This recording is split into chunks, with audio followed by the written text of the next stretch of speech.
Bismillahirrahmanirrahim. Alhamdulillahi rabbil alamin. Wa bihi nasta'inu ala umuri dunya waddin. Wassalatu wassalamu ala asyrafil anbiya'i wal mursalin. Wa ala alihi wa ashabihi ajma'in. Wa la hawla wa la quwwata illa billahil aliyyil azim. Allahumma bika asbahna wa bika amsayna wa bika nahya wa bika namut wa ilaika nusyur. Allahumma inna nas'aluka ilman nafi'a wa rizqan thayyiban wasi'a wa amalan mutaqabbala amin ya rabbal alamin. Para jamaah rahimani wa rahimakumullah, kajian kita Bulughul Maram yang ditulis oleh Al-Hafidz Ibnu Hajar Al-Asqalani rahimahullah wa ghafara lahu walana wali walidina wali asatidina wali masyayikhina wali jamil muslimina wal muslimat amin ya rabbal alamin. Sekarang kita membahas bab 9, ila, zihar dan kafarat. Yang lalu sudah kita bahas satu hadis 927, bahwasanya Nabi sallallahu alaihi wasallam ala Rasulullah min nisaihi wa harrama faj'ala al-haram halalan wa ja'ala lil yamin kafarah. Aisyah menuturkan Nabi mengilah para istrinya dan mengharamkan, faja'ala, dan beliau menjadikan al-haram, sesuatu yang haram, sebagai halalan yang halal, wa ja'ala lil yamin kafarah. Ada beberapa poin dari hadis ini yang sudah kita bahas. Kita sekedar mengulang apa yang sudah kita kaji waktu itu, yaitu tentang Nabi memulangkan para istrinya selama 1 bulan, selama 29 hari, semuanya dipulangkan.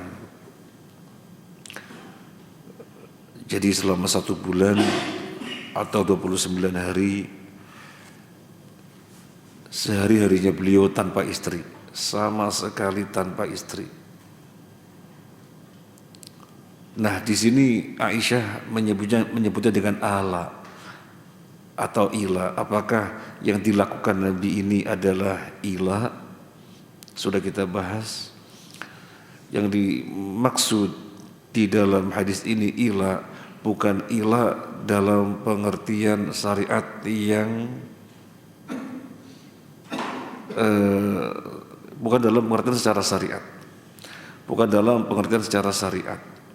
Karena ila dalam pengertian syariat, seorang suami bersumpah untuk tidak menggauli istrinya selama 4 bulan. Jadi istrinya dipisahkan dari dirinya, tidak disentuh selama 4 bulan. Itu yang dimaksud dengan ila. Adapun Aisyah menyebut Nabi mengila para istrinya, ini bukan ila dalam pengertian syariat, bukan dalam pengertian syar'i, tapi ila dalam pengertian bahasa, bahwasanya Nabi memulangkan seluruh istrinya. Nabi melepaskan seluruh istrinya 1 bulan.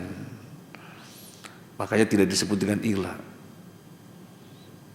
Sekali lagi, ila adalah bersumpah untuk tidak menyentuh, untuk tidak menggauli istrinya selama 4 bulan. Baik, ini sudah kita bahas.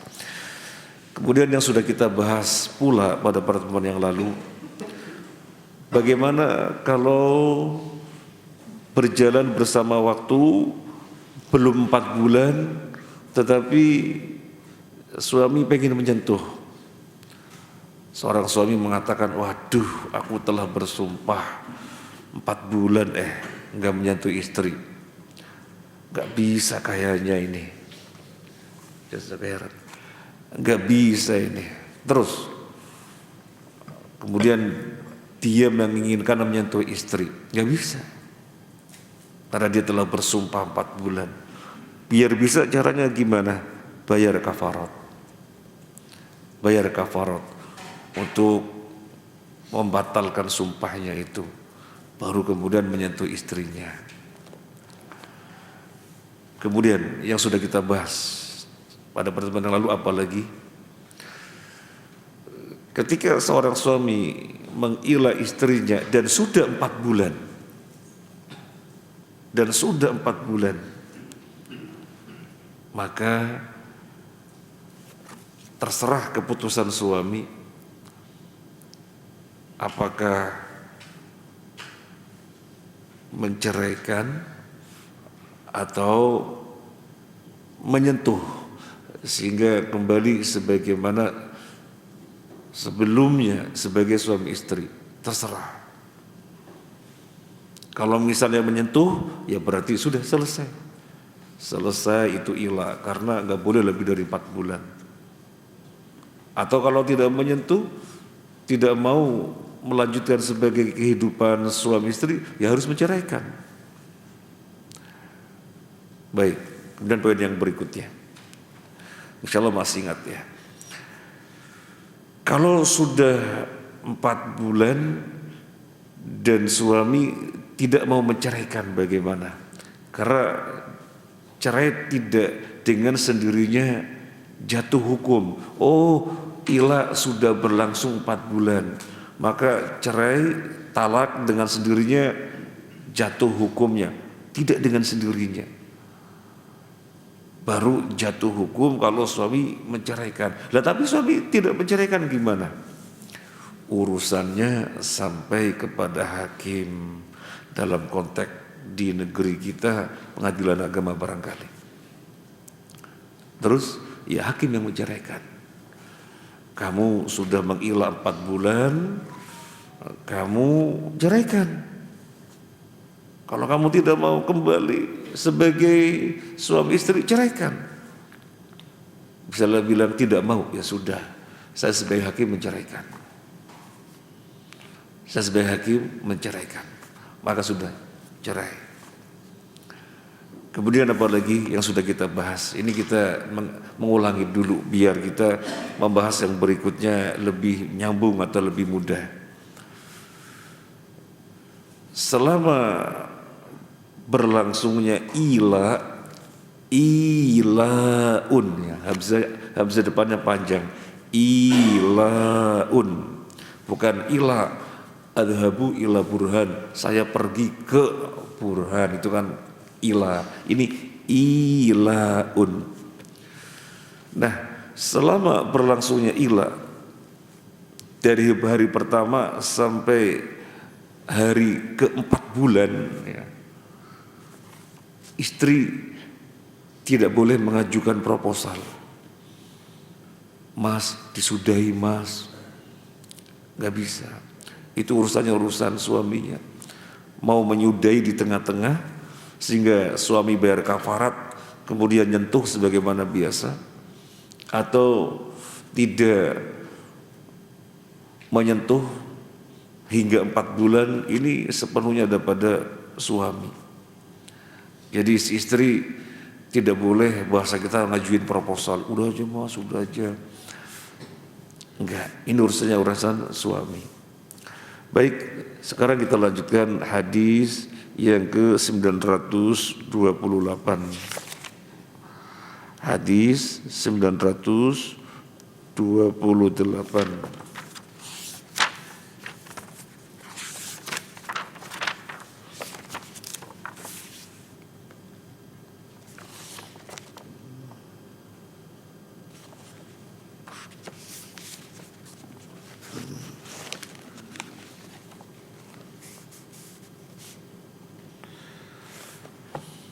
Dari Ibnu Umar radhiyallahu an,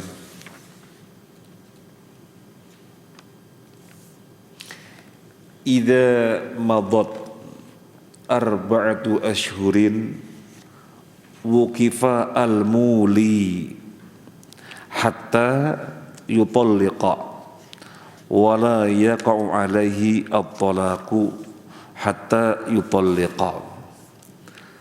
Apabila 4 bulan telah berlalu, maka orang yang melakukan ila dituntut sehingga dia mentalak, dan talak tidak jatuh sehingga dia mentalak. Ini hadis Ibnu Umar radhiyallahu an, dikeluarkan oleh Imam Al-Bukhari. Apa yang bisa diambil dari hadis ini? Yang pertama, kita bacakan dari Tadhihul Ahkam yang ditulis oleh Syekh Abdullah bin Abdurrahman Al-Bassam. Ja'a fi sahihaini min hadithi Aisyah anna Nabi sallallahu alaihi wasallam ala min sahran. Pada hadis yang sebelumnya yang sudah kita bahas, hadis Aisyah, Nabi mengila para istrinya selama 29 hari. Tetapi ila yang dilakukan Nabi bukan ila dalam pengertian syariat. Ila dalam pengertian bahasa saja, bahwasanya Nabi memulangkan seluruh istrinya. Masih ingat pada pertemuan yang lalu, kemudian Nabi memulai dari siapa ketika sudah 29 hari, dan itu berbarengan semuanya. Makanya kan ila itu boleh seorang suami untuk seluruh istrinya. Misalnya istrinya 4, suami menyatakan semuanya aku pulangkan, boleh. Nabi sallallahu alaihi wasallam untuk seluruh istrinya melepaskannya hingga 1 bulan. Kemudian Nabi memulai dari Aisyah. Aisyah, musyawarahkan sama ayahmu, apakah pilihannya melanjutkan rumah tangga, kita lanjutkan atau kita sudahi. Maka Aisyah mengatakan, ya Rasulullah, apakah untuk keputusan ini saya perlu bermusyawarah dengan orang tua? Gak perlu ya Rasulullah, jelas aku memilihmu, jelas aku memilihmu, memilih melanjutkan rumah tangga. Tapi ya Rasulullah, engkau jangan bilang-bilang ke istri yang lain ya. Maksudnya Aisyah pengennya yang diambil kembali dia saja gitu ya, yang lainnya jangan. Maka Nabi sallallahu alaihi wasallam menyampaikan, aku tidak diutus untuk yang demikian. Aku diutus untuk menjadi orang yang lemah lembut, dan seterusnya. Kama qala Nabi sallallahu alaihi wasallam. Baik. Kemudian yang berikutnya, wa Nabiyyu sallallahu alaihi wasallam ahlamun nas wa awsa'uhum khuluqa wa ahsanuhum asyaratan ahlihi. Walidha finnahu lam yuli minhunna illa lita'dibihinna liyakun akmala nisa istiqamatan wa khuluqan fasghirah minal fadil kabirah. Nabi SAW adalah manusia yang paling lembut, manusia yang paling baik akhlaknya, manusia yang paling baik muamalah dengan para istrinya. Nabi melakukan pemulangan seluruh istri tidak ada tujuan kecuali untuk mengajari mereka adab yang lebih tinggi, untuk mengajari adab yang lebih sempurna lagi, sehingga mereka tersadarkan menjadi istri-istri yang istiqomah, menjadi istri-istri yang baik akhlaknya, menjadi istri-istri yang lebih kuat mengejar keutamaan-keutamaan.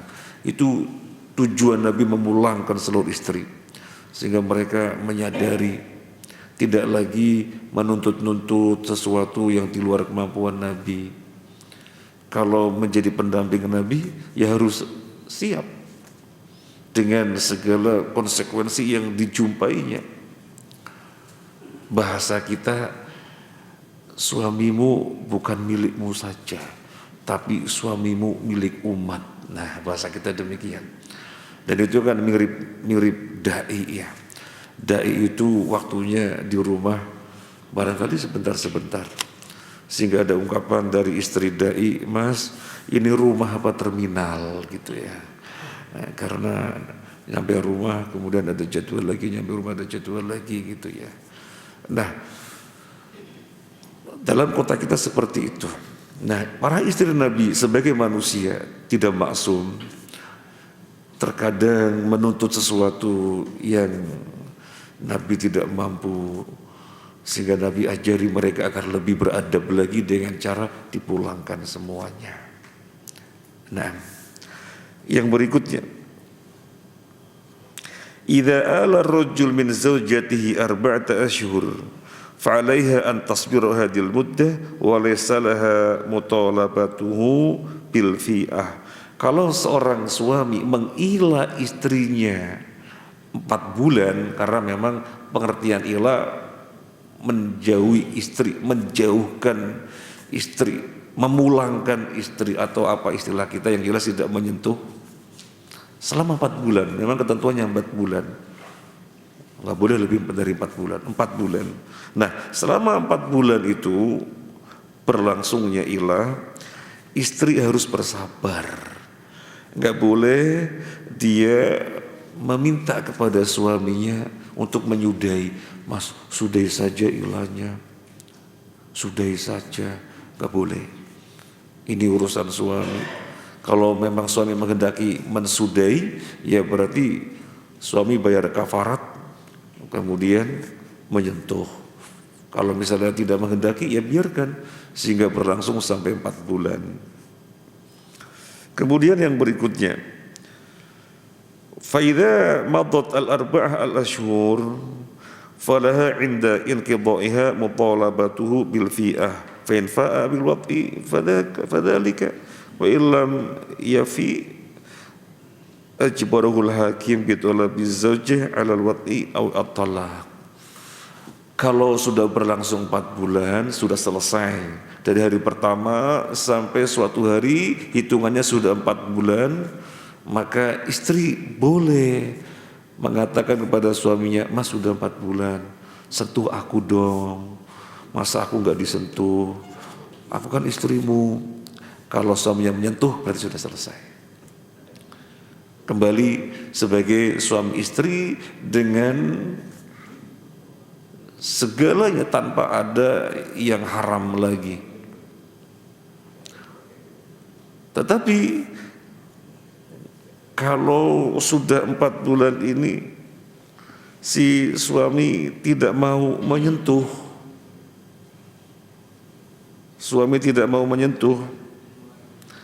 urusannya sampai kepada hakim. Sebagaimana sudah kita bahas yang lalu dan tadi kita sudah ulangi. Urusnya kepada hakim. Hakim mengatakan kepada suami ini, "Sudah 4 bulan selesai ilah yang kamu lakukan. Sekarang kamu sentuh istrimu, gauli istrimu." Misalnya bilang nggak mau, ya sudah, berarti kamu menceraikan dia. Tak pikir-pikir, nggak ada pikir-pikir, sudah 4 bulan. Lanjut berumah tangga atau kamu ceraikan. Nah, ini yang dimaksud di dalam hadis ini.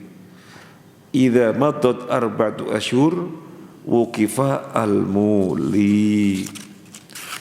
Kalau sudah berlalu 4 bulan, maka orang yang melakukan ilah ini dituntut untuk kembali atau untuk menceraikan. Kemudian yang berikutnya, fil hadis jawazul ila minaz zawjataini fa aktsar bi ila wahid fa innahu lam yarid anna nabi sallallahu alaihi wasallam qarrarahu ala nisaihi. Di dalam hadis yang dimaksud hadis yang sebelumnya, hadis yang 927, boleh mengilah 2 istri langsung atau lebih, karena tidak diketahui Nabi ketika mengilah istrinya, ilah dalam pengertian memulangkan seluruh istrinya, langsung sekaligus, tidak satu persatu.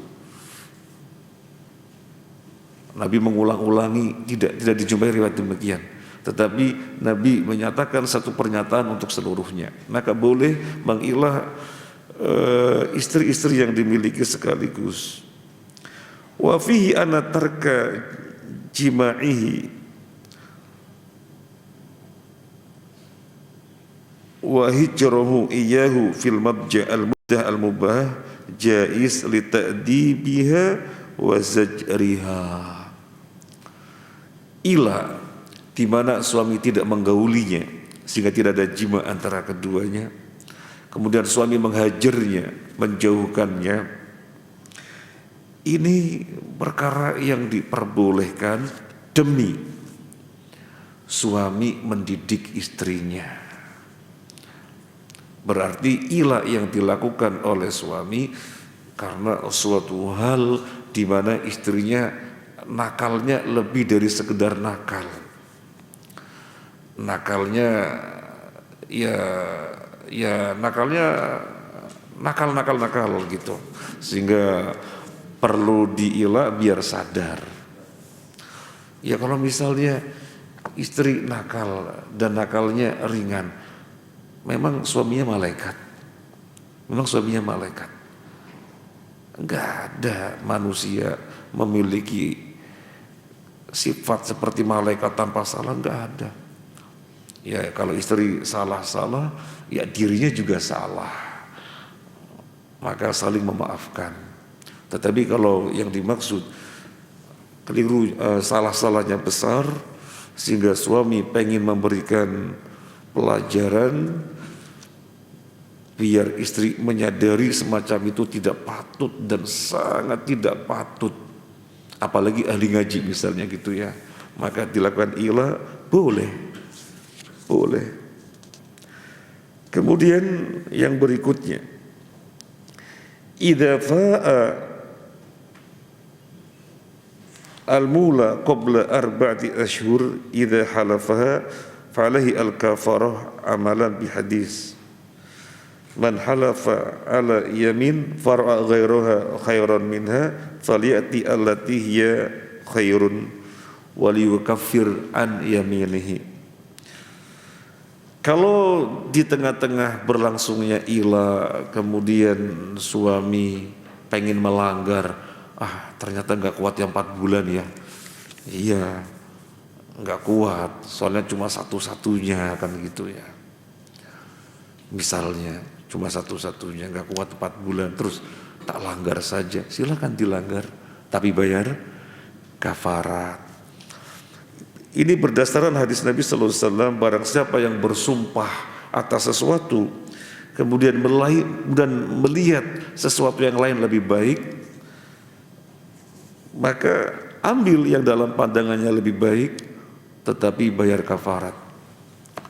Bersumpah 4 bulan tidak menggauli istri, kemudian di dalam perjalanan misalnya baru 2 bulan, waduh saya memandang tidak baik kalau saya terbiarkan seperti ini.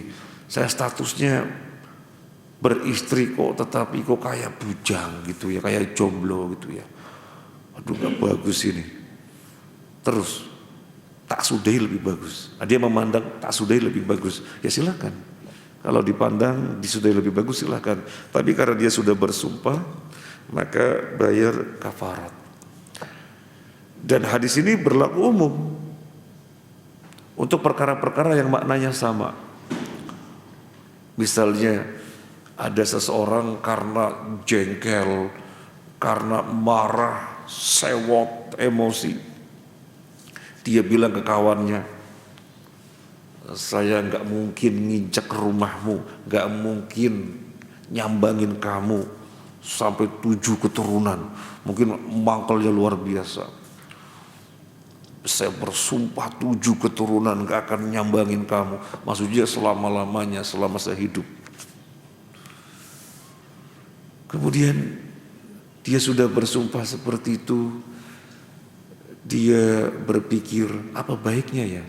Iya memang saya marah waktu itu, emosi, keterlaluan sih dia, keterlaluan dia. Kurang baiknya apa aku ini, keterlaluan dia. Tapi enggak bagus. kalau aku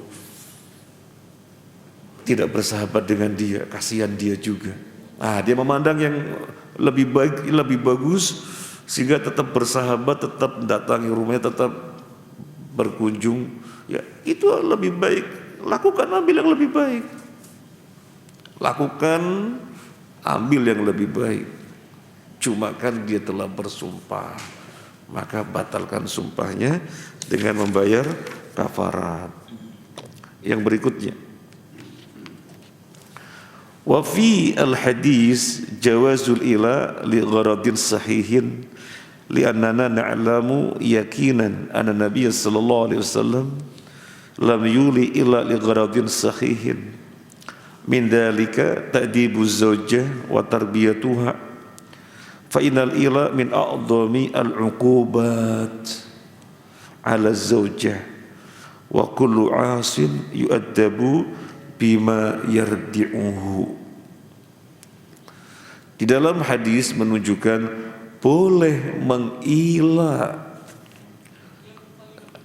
suami boleh melakukan ila li gharadin sahihin, untuk tujuan yang dibenarkan. Karena kita seyakin-yakinnya tidak mungkin Nabi melakukan ila para istrinya meskipun tidak 4 sampai 4 bulan sesuai dengan pengertian ila, tetapi ila secara bahasa yang dilakukan oleh Nabi, sebulan beliau memisahkan para istrinya, tidak mungkin, kecuali pasti untuk tujuan yang bagus. Karena Nabi maksum dari perkara kemungkaran, Nabi terjaga dari perkara keburukan. Maka ketika Nabi melakukan tindakan memulangkan seluruh istrinya, pasti untuk tujuan yang mulia, untuk lebih bisa beradab, untuk lebih bisa tertarbiyah dan seterusnya. Karena ila tidak lain adalah bentuk hukuman yang tertinggi yang diputuskan oleh suami demi memberi pelajaran kepada istrinya. Kan ada beberapa cara yang Allah ajari kepada kita. Ada beberapa cara yang Allah ajari kepada kita. Yang pertama apa? Dinasehatin. Istrinya bengkok, dinasehatin. Dinasehatin enggak mempan, pukul. Tetapi pukulnya enggak boleh kepala, enggak boleh wajah. Pukulnya di mana? Di bagian selain wajah. Dan pukulannya bukan untuk menciderai, membuat jerah. Dipukul, gak usah yang menyakitkan, pakai siwak saja. Kata Ali bin Abi Thalib, pakai siwak di tangannya, tik. Nanti kan dia sadar, bukan masalah siwaknya yang dipukulkan, tapi istri akan melihat, waduh, suamiku sampai memukul, berarti aku ditegur keras ini. Waduh, suamiku memukul, berarti aku ditegur keras. Jadi yang dilihat adalah itunya. Atau ambil hanger, barangkali pukulkan di betisnya, maka istri akan sadar, waduh, tindakan yang diambil suamiku sampai pada memukul, berarti suami melihat nasihat gak mempan sehingga aku dipukul. Nanti dia sadar, bengkoknya menjadi lurus.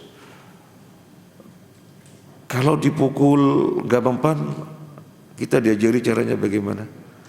Pisahkan tempat tidurnya. Jadi misalnya biasanya barang di satu kamar, ditinggal suami ke kamar yang lainnya. Loh, rumahnya kamarnya cuma satu, ya sudah, suami ke ruang tamu tidurnya. Misalnya begitu. Dan di antara bentuk pengajaran agar istri lebih terdidik, lebih beradab dengan ila. Dan ila merupakan tindakan yang paling tinggi untuk memberikan pelajaran kepada istri. Untuk memberikan pelajaran kepada istri. Kita yakin seyakin-yakinnya, wanita yang salihah, ketika suaminya menasihatinya, maka akan mendengarnya dengan baik-baik. tidak malah menunjukkan perlawanan. Kalau menunjukkan perlawanan dia sadar ini nusyuz, suamiku surgaku, masa aku menunjukkan perlawanan? Maka dia akan menundukkan kepalanya, mendengarkan dinasehatin. Udah gak sampai pada tindakan memukul. Dengan dinasihati saja sudah cukup.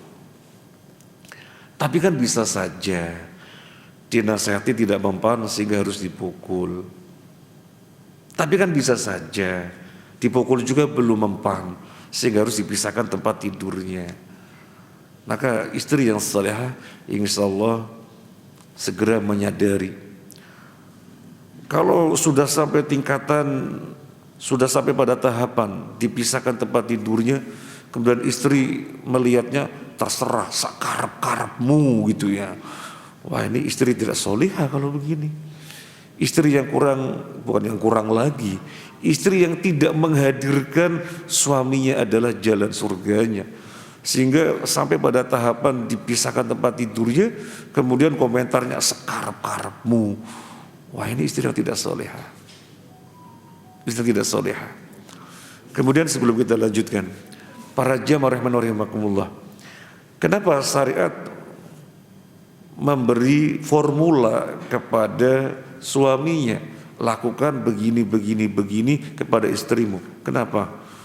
Karena bisa jadi para istri bertanya, kok formula dari syariat untuk suami, kok tidak memberikan untuk istri? Kan kadang suami juga zalim begitu ya.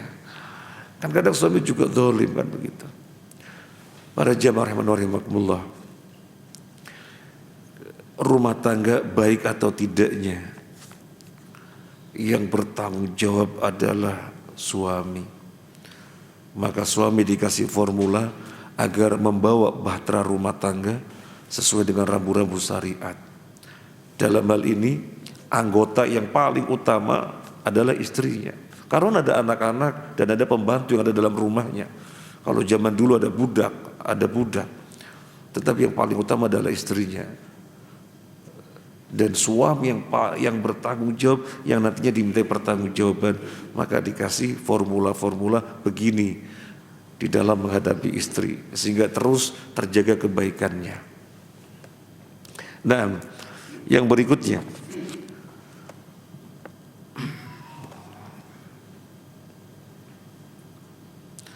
kemudian sekarang kita berbicara tentang kafaratnya apa. Kan boleh menyudahi ila belum 4 bulan, belum sampai batasan disudahi. Kafaratnya apa? Kafaratnya ada dalam surat Al-Maidah ayat 89. Walakin yu'akhidhukum bima aqadtumul aiman fakaffaratu it'amu asyarati masakin aw awsati ma tut'imuna ahlikum aw kiswatuhum aw tahriru raqabah. Kafarahnya berupa it'amu asyarati masakin, memberi makan untuk 10 orang. Memberi makan untuk 10 orang. Dan makanannya kata Allah min awsati ma tut'imun, dari pertengahan yang biasa kalian makan. Biasanya makan hari-hariannya apa? Pergantian antara tahu, tempe, daging, ayam, ikan, pecel, apa-apa. Maka yang tengah-tengahnya. Yang tengah-tengahnya. Kalau mau mengambil yang paling tinggi ya bagus, utama. Jangan ambil yang paling rendah. Biasanya variasi yang demikian itu. Kemudian untuk bayar kafarat, nasi putih sama kecap, buru-buru gitu ya. Ya jangan, yang pertengahan.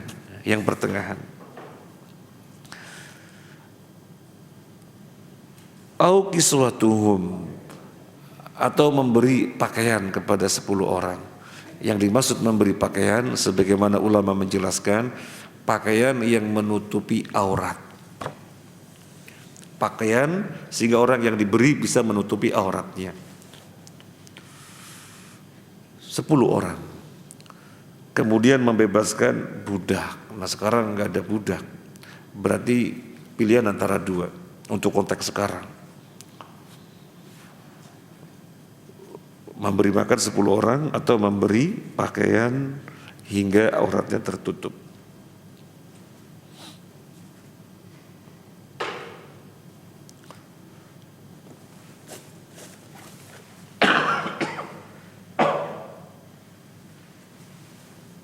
Yang berikutnya, wa yadullu al-hadits ala anna muddatal ila al-mubahi 4 ashhur wa nama zada 'alaiha bighairi ma'dun fihi wa innama yajibu 'ala al-muli ay yafi'a aw yutliqa. Tadi sudah kita bahas, tetapi di sini ditulis sebagai poin lagi, masa ilah itu 4 bulan, gak boleh lebih dari 4 bulan. Kalau sudah 4 bulan, pilihan antara 2, nyentuh sehingga kembali berumah tangga atau menceraikan.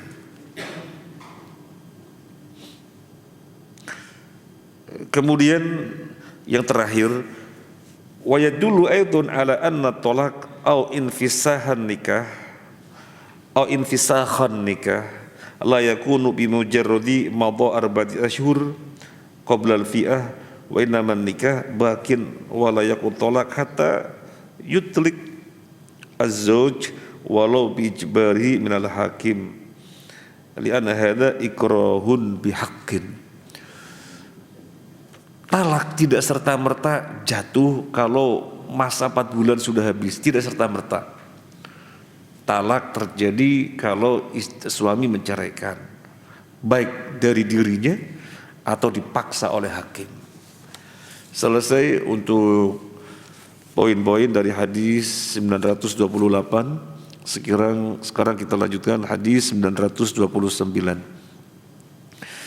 Dari Sulaiman bin Yasar, beliau berkata, adraktu bid'ata asyara rajulan min ashabi Rasulillah sallallahu alaihi wasallam kulluhum yakifuna al-muli. Aku mendapatkan belasan orang dari sahabat Rasulullah sallallahu alaihi wasallam, semuanya menahan suami yang melakukan ila. Kemudian yang berikutnya nanti kita sekalian gabung, hadis 930 dari Ibnu Abbas radhiyallahu an, beliau berkata, kana ilaul jahiliyah as-sanah was-sanatain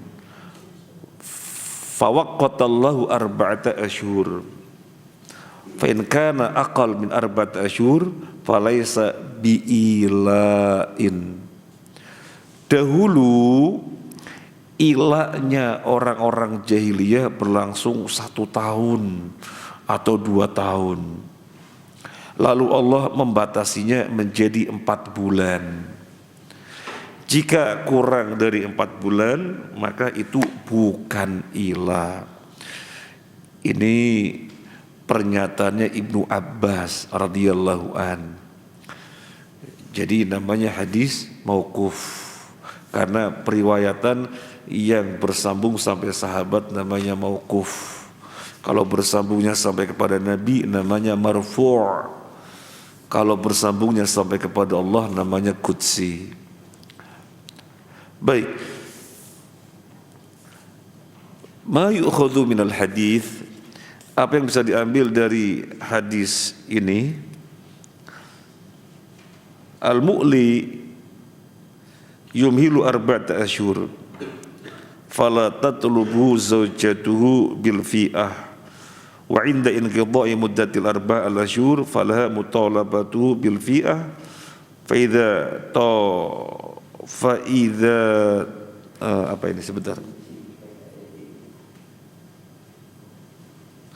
idza talabathu amaru al-hakim bil wat'i fa in imtana'a bila udhrin yamna'u al-wat'a ajbaru al-hakim ala talaq fa illam yutlik talaqu alaihi al-hakim. Tadi sudah kita sebutkan. Di sini disebutkan lagi bahwasanya ila berlangsung sampai 4 bulan. Di masa berlangsungnya ila, istri tidak boleh ngajuin proposal, mas disudahin saja, nggak boleh. Itu terserah suami. Kemudian kalau sudah selesai 4 bulan, baru istri boleh mengajukan, Mas sudah selesai loh Mas 4 bulan, sentuh aku dong. Kalau kemudian istri meminta disentuh, sentuh. Kalau tidak mau menyentuh, urusan sampai kepada hakim. Ayo sentuh. Kasihan istrimu sudah 4 bulan, kamu anggurin gitu ya. Kasihan, ayo sentuh. Enggak mau ya, berarti kamu mau menceraikan, ayo ceraikan. Nah, seperti itu. Kalau misalnya tidak mau menyentuhnya bukan karena tidak mau menyentuh, tetapi lagi enggak mood dan yang lainnya, bilang apa adanya, untuk saat ini belum bisa. Kenapa? Enggak mood. Oh, berarti karena tidak mood, enggak apa-apa. Berarti hukumnya kembali sebagai suami istri. Nah, kemudian yang berikutnya, lah ini disebutkan tadi, in kana hunaka udhrun nalwati fi zauj aw zaujah amarul hakim ayafi'a bilisanihi bi ayaqula mata qadartu 'ala alwati wa ta'tu. Jadi kalau tidak menyentuhnya bukan karena tidak mau kembali, mau menyentuh cuma karena ada uzur, bilang secara lisan kepada hakim, saya mau cuma sekarang belum mau. Sampaikan karena ada uzur. Semacam ini berarti hukumnya tetap kembali berumah tangga. Yang berikutnya, ya dulu ala samahati hadis syariah wa adalatiha wa tahdhibiha al-'adat al-jahiliyah in kanat qabilatan litahdzib aw ibtalaha in kanat mufsidatan mahdhah. Syariat Islam adalah syariat yang penuh toleransi. Kita perhatikan, tidak semua yang ditetapkan sebagai syariat melalui Nabi Sallallahu Alaihi Wasallam adalah seluruh perkara yang baru, bukan. Tetapi ada beberapa yang merupakan tradisi jahiliyah yang dilanjutkan. Ada beberapa yang merupakan tradisi jahiliyah yang dilanjutkan, yang memang baik untuk dilanjutkan. Yang tidak baik untuk dilanjutkan maka tidak dilanjutkan. Contoh, orang jahiliyah melakukan ila, maka Islam membenarkan adanya ila karena memang tujuannya tujuan bagus di dalam mendidik istri yang bengkok. Tetapi orang jahiliyah melakukannya 1 tahun. Orang jahiliyah melakukannya 2 tahun, kalau nggak 1 tahun 2 tahun. Wah, ini kebangetan. Ini bukan mendidik lagi, tapi sudah mengabaikan, sudah menterlantarkan. Maka Islam menetapkan ilahnya boleh, tetapi Allah membatasi 4 bulan. Jadi ilahnya dilanjutkan, tetapi diubah yang biasanya mereka 1 tahun 2 tahun menjadi 4 bulan. Contoh yang lain yang ada pada tradisi jahiliyah yang dihapus terlalu banyak. Yang dihapus terlalu banyak karena memang tidak sesuai dengan kemaslahatan, tidak sesuai dengan penempatan hak, maka dihapus. Seperti mengubur anak perempuan hidup-hidup dihapus, seperti suka berperang dihapus, bermusuhan secara bebuyutan 7 keturunan seperti Aus dan Khosroj dihapus. Terlalu banyak yang dihapus. Nah, model pernikahan ada beberapa macam. Model pernikahan orang jahiliyah ada bermacam-macam model pernikahannya. Ada di antara model pernikahannya begini, wanita yang sudah ready untuk menikah, dia pasang bendera di depan rumahnya. Kemudian lelaki yang lewat, ada bendera.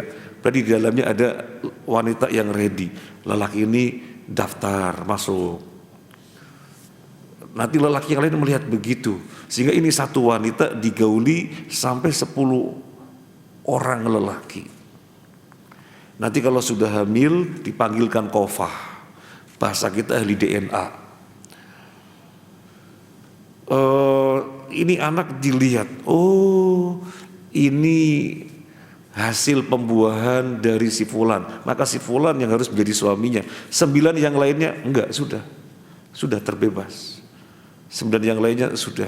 Yang diambil adalah yang di dalam pandangan Kofa, ahli DNA, ini pembuahan dari si fulan B misalnya, dia menjadi suaminya. Itu dibatalkan. Dan beberapa cara yang lainnya dibatalkan. Yang dilanjutkan sebagaimana yang sekarang kita lakukan. Ini yang dilanjutkan oleh Islam. Seorang pemuda mendatangi wali, Pak, Om, Mister, saya menginginkan putri Bapak. Oh monggo, oh berarti khidbahnya diterima. Tinggal musyawarah untuk ijab kabulnya. Sebagaimana yang terjadi sekarang, ini melanjutkan dari tradisi jahiliyah. Makanya disebutkan di sini, ini syarat Islam, syarat yang samhah. Perkara-perkara yang bagus pada masa jahiliyah dilanjutkan, yang memang bisa dilanjutkan, yang tidak ya dihapus. Termasuk orang-orang jahiliyah, ada tradisi di antara mereka itu uhwah yang sangat kuat sekali, dilanjutkan. Nah, ada lagi tradisi jahiliyah yang dilanjutkan. Contohnya apa? Menetapkan awal bulan dengan ru'yah. Menetapkan awal bulan dengan ru'yah. Oh, hilal terlihat, berarti sudah ganti bulan. Oh, hilal terlihat, berarti sudah ganti bulan. Dan itu dilanjutkan sampai sekarang untuk Ramadan, Syawal, dan Dzulhijjah. Adapun selain 3 bulan ini, kita boleh menyatakan sudah ganti bulan, cukup dengan hisab. Tetapi untuk Syawal, Ramadan, Syawal, Dzulhijjah nggak cukup dengan hisab, mesti dipastikan dengan ru'yah. Nabi SAW bersabda, sumu li ru'yati wa aftiru li ru'yati. Berpuasalah karena ru'yah dan sudahi puasa, maksudnya 1 Syawal karena ru'yah. Demikian juga di dalam riwayat disebutkan Dzulhijjah juga karena ru'yah. Jadi nggak cukup dengan hisab, tetapi dipastikan dengan ru'yah. Kalau ternyata kelihatan hilal, ya berarti memang sudah ganti bulan. Kalau ternyata belum kelihatan, maka Nabi mengajari kita genapkan Sya'ban yang menjadi 30 hari. Karena nggak kelihatan. Genapkan Ramadannya menjadi 30 hari. Nah, ini yang kadang-kadang kurang dipahami. Mereka mengatakan, kan Nabi bersabda, nahnu ummatun ummiyatun la naqra wa la nahsub. Oh, kama qala Nabi sallallahu alaihi wasallam, kami umat ummi, enggak bisa baca, enggak bisa tulis. Kami umat ummi, enggak bisa baca, enggak bisa tulis. Maka lakukanlah ru'yah. Kurang lebih makna hadis demikian. Apa kata mereka? Lah, itu kan Nabi menyebutkan nahnu ummatun ummiyatun. Kami enggak bisa baca, enggak bisa tulis. Sehingga untuk menetapkan pergantian bulan dengan ru'yah. Lah kita sekarang modern. Kita bukan sekedar baca tulis lagi, kita canggih. Dengan hisab saja sudah cukup bisa diketahui pergantian bulan. Sekarang tahun berapa? 1445.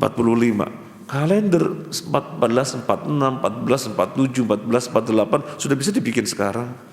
Sampai pada tahun nanti, 2 tahun nanti, 3 tahun nanti, 4 tahun nanti terjadi gerhana di bulan apa saja, hari apa saja, jamnya berapa, durasinya berapa lama, mana gerhana yang total, mana gerhana sebagian, di negara mana saja yang alami, bisa ditulis sekarang. Karena perjalanan matahari bulan bisa dihitung dengan hisab. Canggih kita, ngapain mesti ru'yah melihat? Lihat, Nabi itu bersabda, nahnu ummatun ummiyatun, kami umat ummi, gak bisa nulis, gak bisa baca. Makanya dengan ru'yah, oh kita canggih kok. Ini pemahaman yang keliru. Ini pemahaman yang keliru. Dari statement semacam itu, seakan-akan Nabi tidak pro kemajuan. Nabi sangat pro kemajuan. Nabi bersabda, antum a'lamu bi amri dunyakum. Kalian lebih tahu tentang urusan dunia kalian. Jadi kalian lebih tahu tentang urusan dunia kalian. Tafadhol, terserah sebebas-bebasnya untuk kemaslahatan, untuk keluhuran hidup, terserah. Sehingga berkembang teknologi dan yang lainnya, Allah sudah nyatakan fas'alu ahla dzikri in kuntum la ta'lamun. Bertanyalah kepada ahlinya jika kamu tidak mengetahui. Dan bukan Nabi tidak tahu hisab. Hisab itu ajaran Al-Quran.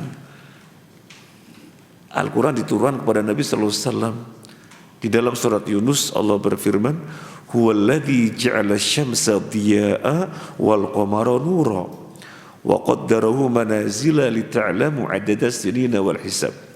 Dialah Allah yang menjadikan matahari sebagai dhiya, sinar, wal qamara nura, dan bulan sebagai nur, cahaya, lita'lamu 'adada as-sinina wal hisab, biar kalian mengetahui hitungan bilangan tahun. Jadi perjalanan matahari dan perjalanan bulan bisa dihasilkan ilmu astronomi, ilmu falak, ilmu hisab, atau apa istilahnya lainnya, ilmu tasyir, sehingga bisa dihitung, menetapkan sebagaimana kita katakan tahun berapa ke depan sudah bisa dibikin kalender. Jadi cukup dengan hisab. Iya, cukup dengan hisab. Ini ajaran Al-Quran. Maka tidak mungkin Nabi yang Al-Quran turun kepada beliau tidak mengetahui hisab. Terus apa yang dimaksud dengan sabda Nabi, nahnu ummatun ummiyatun, kami umat yang ummi? Maksudnya apa? Ibnu Taimiyah rahimahullah menjelaskan, yang dimaksud, coba lihat Al-Quran. Ibnu Taimiyah menukil Al-Quran. Huwallazi ba'atsa fil ummiyina rasulan minhum, dan seterusnya. Dialah Allah yang mengutus di tengah-tengah orang ummi rasulan, seorang rasul, minhum, dari kalangan mereka sendiri. Jadi orang-orang yang Nabi diutus kepada mereka disebutnya ummi. Karena orang-orang jahiliyah demikian keadaannya, gak baca, gak tulis, disebut ummi.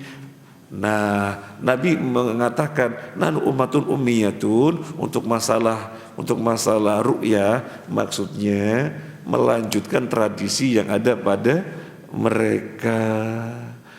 Orang-orang jahiliyah melakukan pergantian bulan dengan ru'yah, ini syariat masih dilanjutkan untuk Ramadan, Syawal, dan Dzulhijjah. Tidak cukup dengan hisab, tapi dengan ummi melanjutkan tradisi yang ada sebelum Nabi diutus. Sama seperti ini. Ilah ada pada zaman jahiliyah, tetapi kemudian diambil dan dibatasi waktunya 4 bulan saja. Nah, kemudian yang berikutnya,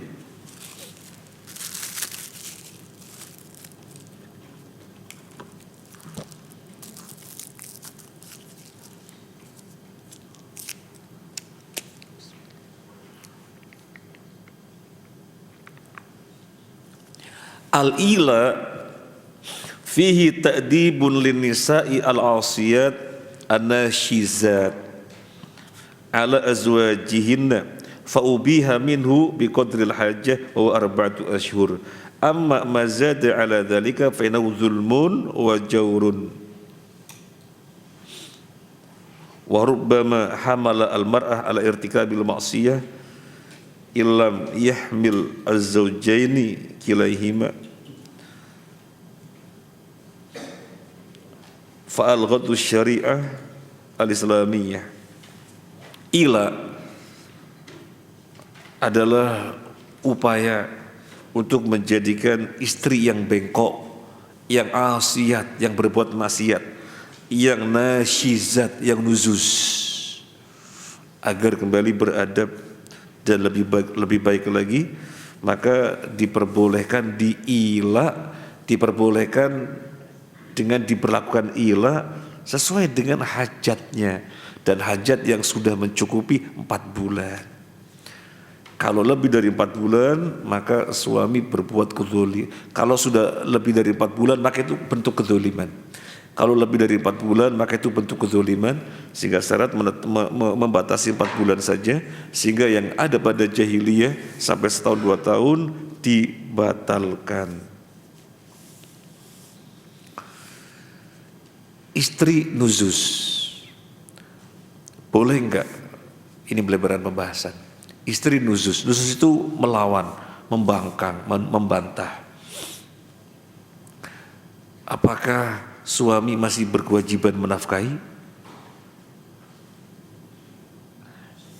Istri melawan, membangkang, nusyuz, istilah syarat nusyuz. Apakah suami masih berkewajiban menafkahi?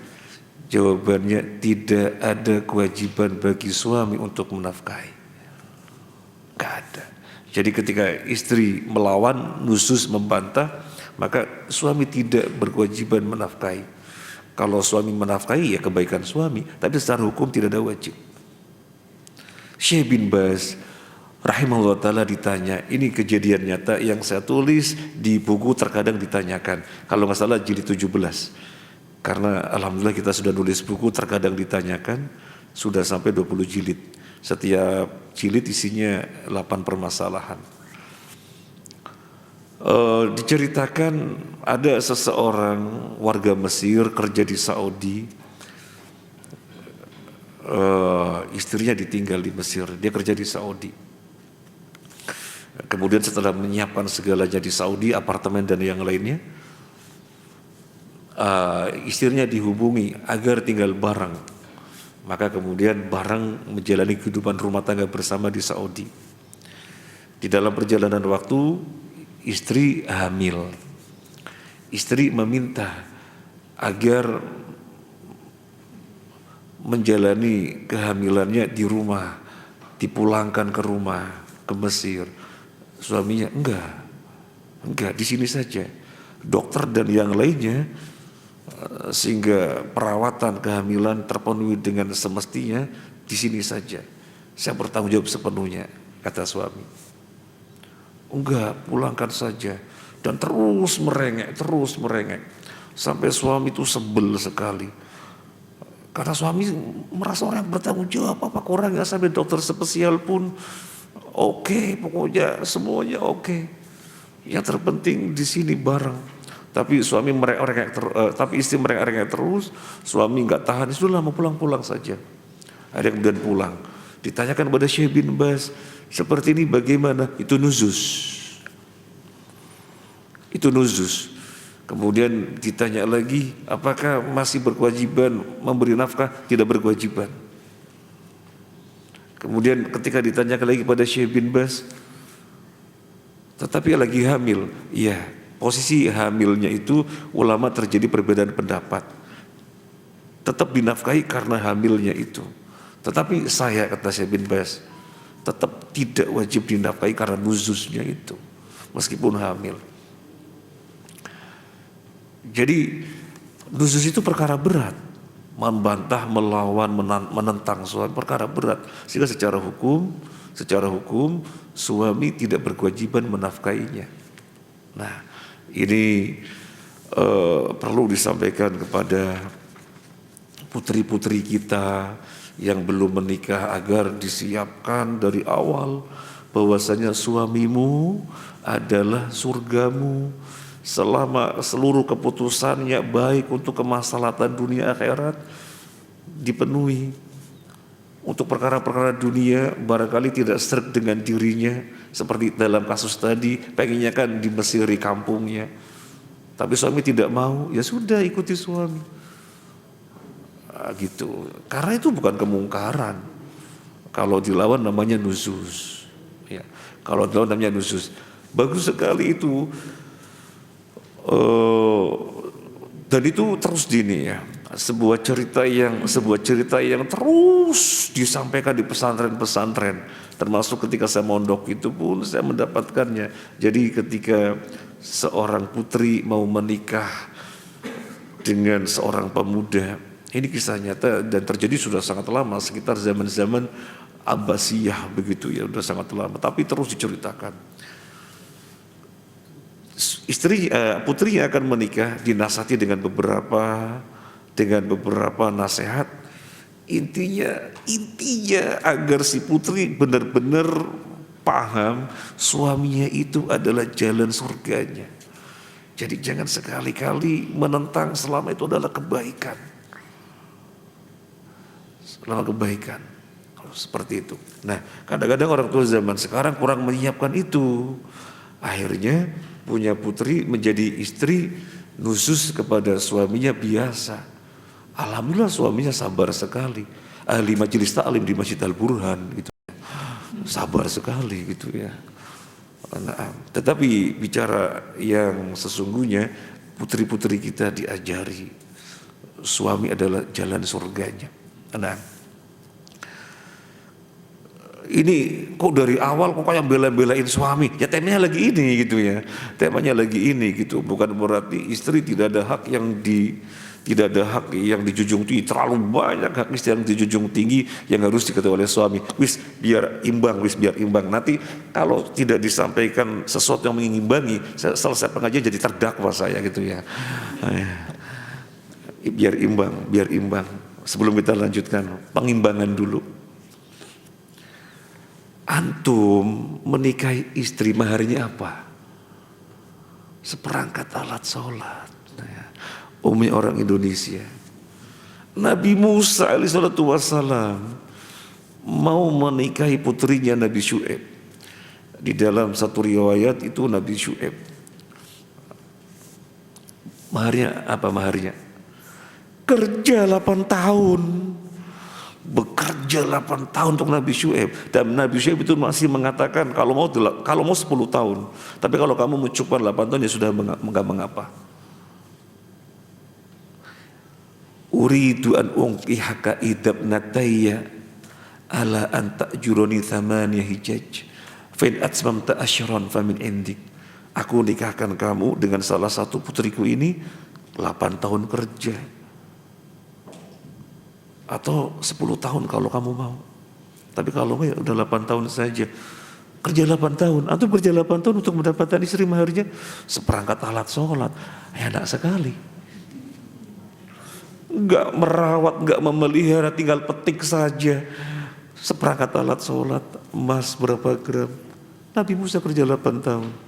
Nah, ya, yang pertama, jadi awas hati-hati dengan istri. Yang kedua, istri dari awal itu kebutuhan keseluruhannya, jasmani dan rohaninya 100% ditanggung oleh walinya. Gak ada yang tidak dipenuhi. Ayahnya mati-matian demi pertumbuhan perkembangan anaknya, putrinya mati-matian.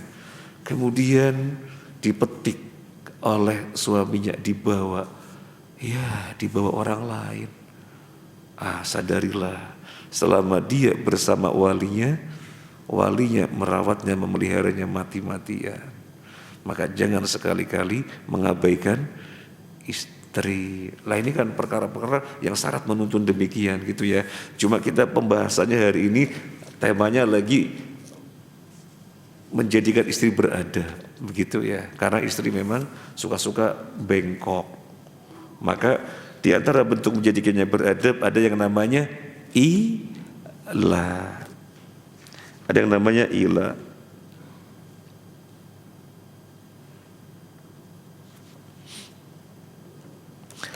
Dalil yang menunjukkan ilah itu 4 bulan di dalam Al-Quran.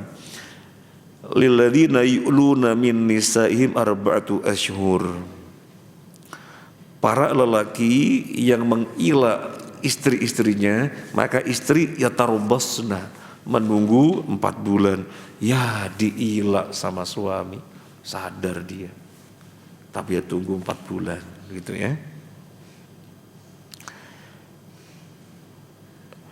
Fa in kana aqall min arba'ati asyhur falaysa bi'ila. Ibnu Abbas kemudian di terakhir statement ini, Ibnu Abbas di terakhir statement ini mengatakan kalau kurang dari 4 bulan maka bukan ila. Seperti Nabi SAW memulangkan seluruh istrinya pulang semuanya, 29 hari pulang semuanya. Kemudian Nabi mengembalikan lagi memulai dari Aisyah, itu bukan ila. Kalau disebut ila dalam hadis Aisyah, ila secara bahasa, artinya Nabi memulangkan, Nabi tidak menyentuh. Itu bukan ila, karena cuma 1 bulan. Tetapi kalau dimaksud ila, bersumpah untuk tidak menyentuh selama 4 bulan, itu namanya ila. Kalau kurang dari 4 bulan, kata Ibnu Abbas, bukan ila. Ini yang bisa kita bahas, semoga bermanfaat. Barangkali ada yang mau disampaikan, mungkin yang saya sampaikan salah, keliru, mohon dikoreksi. Atau barangkali ada yang mau ditanyakan, kalau saya bisa jawab, saya jawab. Kalau tidak bisa kita tanyakan kepada guru-guru kita. Monggo. Silakan. Waalaikumsalam warahmatullahi wabarakatuh.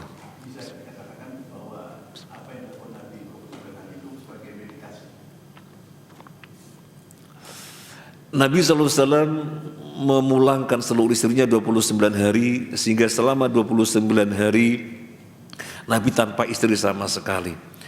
Kemudian pertanyaannya, apa bisa dibilang meditasi gitu ya? Saya tidak mendapatkan pembahasan itu, tetapi yang saya dapatkan justru bukti bahwasanya tuduhan orang-orang orang barat namanya apa? Yang suka-suka mencari-cari kesalahan Islam namanya apa? Ya seorang barat itu aja dah. Susah nyarinya lagi blank gitu ya. Justru menunjukkan tuduhan mereka, orang-orang barat, yang mengatakan Nabi itu menikah dengan banyak istri karena sekmania, justru terbantahkan. Kalau Nabi sekmania, mana bisa tanpa istri selama 29 hari. Ini menambah data bahwasanya Nabi bukan sekmania. Kalau mau mengambil data yang lainnya ya banyak lagi. Misalnya Nabi menikahi Khadijah selama 26 tahun monogami, Khadijah saja. Baru Khadijah radhiyallahu anha wafat, Nabi menikahi 10 istri bareng-bareng selama 13 tahun. Jadi 13 tahun poligami bareng-bareng dengan 10 istri, itu separuh waktu dari rumah tangganya beliau bersama dengan Khadijah yang monogami. Ini menunjukkan bantahan mereka yang mengatakan Nabi sekmania. Kemudian kalau Nabi sekmania, kenapa tidak dari awal banyak istri? Kok dari awal yang sesungguhnya fisik masih lebih prima daripada dibandingkan ketika sudah sepuh, tetapi dari awal cukup dengan 1 istri dan itu 26 tahun. Nah, jadi mohon maaf saya tidak menjumpai pembahasan itu. Justru yang kita jumpai ini bantahan untuk mereka orang-orang barat yang menuduh Nabi sekmania. Kemudian pembahasan yang kita jumpai adalah Nabi melakukan ini tidak mungkin untuk suatu kemungkaran karena Nabi maksum dari kemungkaran. Nabi melakukannya semata-mata li gharadin sahihin, untuk tujuan yang baik, tujuan yang mulia. Di dalam hal ini adalah menjadikan istri-istri lebih beradab. Karena dijumpai di dalam riwayat istri Nabi menuntut sesuatu yang lebih, yang Nabi tidak mampu. Loh, katanya sahabiyah. Iya, sahabiyah setinggi-tingginya orang dengan keimanan, tetapi bukan Nabi, sehingga tidak masuk. Maka berbuat keliru, ya ada potensi berbuat keliru dan terjadi menuntut Nabi sesuatu yang lebih, yang akhirnya Nabi pulangkan, dan setelah dipulangkan menjadi sebaik-baiknya wanita. Demikian yang bisa saya jawab, nggak lebih dari itu. Oke, ada lagi atau ada yang mau menambahkan? Silakan.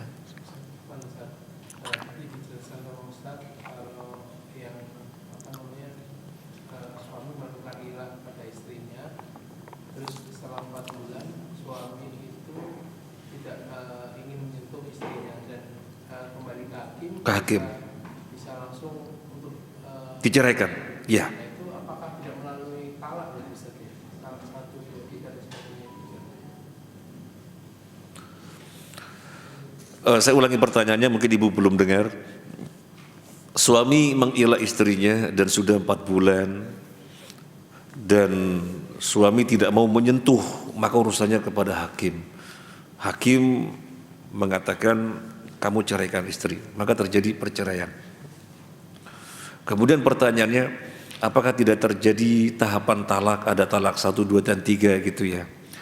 Saya belum bisa menjawab. Nanti kita cari jawaban, atau kalau ada sudah tahu silakan. Jadi apakah talaknya talak roj'i yang suami masih boleh kembali, apa tolaknya tolak bain? Suami tidak boleh kembalikan, begitu ya pertanyaannya. Saya belum bisa menjawab. Insya Allah saya cari jawaban dulu. Kemarin saya ngisi pengajian ada 3 pertanyaan saya nggak bisa jawab, tak catatin. Ini nanti tak catat lagi. Oke. Nah, ada yang lainnya? Atau mungkin ada sudah tahu jawaban akan membantu. Cukup? Ibu-ibu nggak nanya, ibu-ibu nggak kesel kan?